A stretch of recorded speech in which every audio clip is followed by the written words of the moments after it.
কলকাতার জেরে আজকে এই একজন যাওয়ার ঘটনা ঘটেছে। পুরো বিষয়টি আসলে কি ঘটেছে সেটি আমি তাদের সামনে তুলে ধরার চেষ্টা করছি।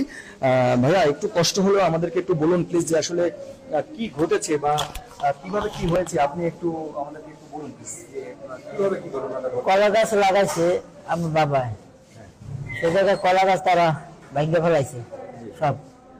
আমার চাষা গাছে জিগিতে আমার চাষার ওরা সবাই মিলে মারছে, চাপা মারতেছে। আমার চাষা হইয়ে বলছে, তারপরে আমরা গেছি, আমরা গেছি, আমাকে মারছে। মারার পর আমার চাষার আমরা গাড়িতে উঠেছি, আমার চাষা কথা কয় না।